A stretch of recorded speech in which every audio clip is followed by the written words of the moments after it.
Welcome back to the 2025 State of the Nation address here on Hilaal TV. We are coming to you from the footsteps of City Hall. My name is Faraz Patel, and we say thank you as the viewer for joining us. Now, joining you now, I'd like to welcome Rise Mzansi, Member of Parliament, Makashule Gana. Mr. Gana, good afternoon. Thank you so much for joining us. Good afternoon, Faraz, and good afternoon to the Hilaal TV viewers. No, it's an absolute pleasure. Mr. Gana, I need to, of course, start off with land expropriation. Of course, there have been opposing sides to the act that was signed by President Cyril Ramaphosa. Rise Mzansi is one of the parties that says this is a step in the right direction. What do you say to those opposing voices who say, well, this act is going to somehow tarnish some sort of land redistribution that they've been talking about? There are people who are fear-mongering, using the Expropriation Act as a basis for their fear-mongering. The Expropriation Act is to bring it in line with the 1996 Constitution. So as Rise Mzansi, we have come out very strongly in support of the Expropriation Act, so that our expropriation laws have to be in line with the Constitution. So we consider those ones who are trying to, or maybe fearmonger, tell lies, misinformation. It's okay not to like the act. Sure. This is our position. But don't tell lies and fearmonger now, which has been, in a way, if you look at what's happened in the last 5 to 6 days, what's happening with the president of the US. Yes. Now. But that's what I want to bring in. So, you got AfriForum. What's your take on AfriForum? No, they are fearmongering. They are fearmongering, and we see it in a way an attempt to undermine the democratic state of South Africa. And one of the things that we expect the president to say this evening is to reaffirm the sovereignty of South Africa. Our forefathers died. Many people died for this democratic South Africa. And we are a sovereign country. We are not a subordinate of any other country. And the president must reaffirm that position.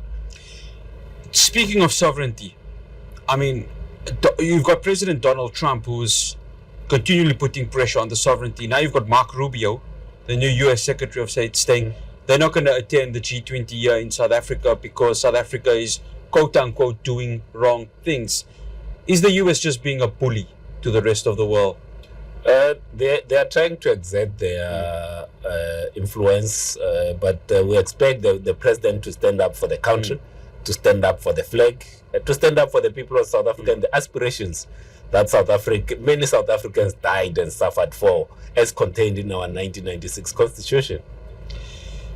Mr. Gana, let's touch on the DRC, because obviously this is a very delicate situation. You've got soldiers that have been killed there, and there's been huge question marks with regards to the SANDF. What's Rise Mzansi's take on this, given that, of course, now this has become a bit of a diplomatic row with Rwanda, and we've got Paul Kagame and, of course, members of the cabinet just exchanging words with each other? So one of the things that we are fully behind is the silencing of guns in the continent.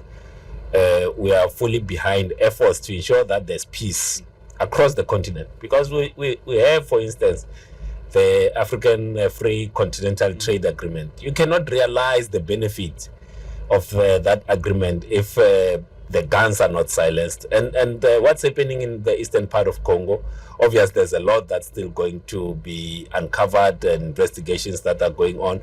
But what is becoming clear is that the budget of the South African National Defence Force, and generally the defence budget, needs to be relooked upwards to ensure that the military equipment that the country has, it's of standard, and when we send our troops on missions, they must be adequately supported. But let's come back to South Africa. Economy. Team South Africa went to Davos. They sold this idea that we can get to 3%. Of course, just this weekend we saw load shedding coming back. What is Rise Mzansi's take on this? Of course, given that you are part of the GNU, is there confidence that the economy can grow to 3%, if not for 2025, but in the first 2 quarters of 2026? So from our side, that starts with leadership. And we want the president to assert his authority. the leadership from the ministers to the director generals to all the civil servants, if we all work towards the common goal, which is I hope the midterm development plan will be tabled so that everyone knows what we are working towards. And if some people don't want to work according to the aspirations of the government, then the president must be able to act. Unemployment. I mean, that has to be addressed by the president, because we are sitting close to a ticking time bomb. It's close to 40%. Half of that, well, if not all of that 40%, is moving closer towards the youth. Does government have a grip on unemployment? I ask this because it just seems that you look at what had happened with ArcelorMittal South Africa, job losses that have occurred there, and that's not going to be the first bloodbath of jobs. So how does President Cyril Ramaphosa and the rest of the executive find a way to address this unemployment issue? Because it just seems to be not getting a grip on ever since last year.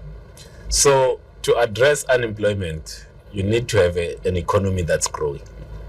There's no other way. If the economy does not grow, you cannot address unemployment. That's why one of the things that we are saying as Rise Mzansi is that there has to be a significant investment in critical infrastructure, the roads, the rail, the dams, and other infrastructure, including energy infrastructure, because those are enablers to economic growth. But we must equally reduce the wastage from government. We need to reduce the amounts that we are paying for goods and services that in many instances gets escalated, and we need to see leadership permeating across all levels of government. Energy. I know we had load shedding. It was close to 24 hours. How do we make sure, as not just as South Africa, but also the Energy and Electricity Department, along with Eskom, finds a way to make sure that panic like this, and I think both you and I will agree, and the 48 million South Africans, that it was a moment of panic right there. Team South Africa went to Davos and said, our energy supply is looking stable, we have a plan. But that is sold on the idea of renewables and renewables coming into the grid. How important is renewables now in playing this role, given that this move away from fossil fuels from all the COP summits is the song that is being sung right now? So it's important, no doubt about that. But one of the things that even when we do have moments like we had this past weekend of load shedding, we must also give credit to the team at Eskom for the over 300 days that people had forgotten, slightly forgotten about load shedding. And when South Africans are working together in the way that it has happened, it gives confidence. Yes, there will be moments that things don't work or there's a bit of pressure, but when there are attempts to return to stable electricity supply, it's something that we ourselves as Rise Mzansi will support. Mr. Gana, thank you so much for joining us here at our studios here at Sona. Much appreciated. Thank you very much. That's Makashule Gana. He's a member of parliament from Rise Mzansi. Do stay tuned. We'll have more for you after this break.